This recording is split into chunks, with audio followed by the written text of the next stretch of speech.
G'oyn harfi arab tilida o'ziga xos talaffuzli harflardan biri hisoblanadi va o'zbek tilidagi g'i tovushiga ham ba'zi bir holatlarda o'xshab ketadi. Ya'ni g'oyn harfini biz harakatli holatda talaffuz qiladigan bo'lsak, ya'ni o'zbek tilidagi g'o, g'i, g'u shaklida bir xil holatda talaffuz qilinadi.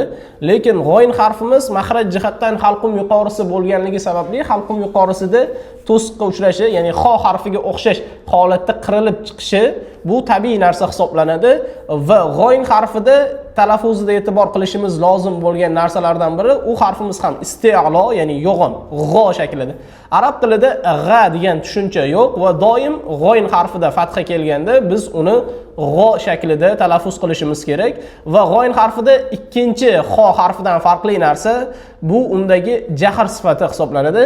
Agar g'oyn harfini hams holatida talaffuz qilsak, uni talaffuzi ya'ni havoli holatda bo'lishligi bilan xo harfiga o'xshab talaffuz bo'lishi mumkin va shuning uchun g'oyn harfimiz jahr, ya'ni unda havo chiqmaydi.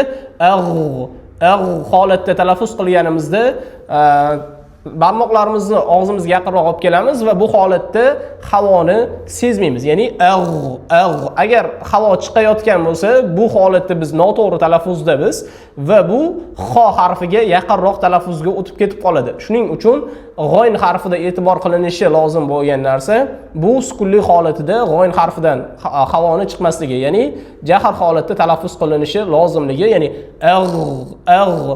va uchinchi sifati g'oyn harfi ham rohova, ya'ni sukunli holatida ko'proq ushalinadi. Ya'ni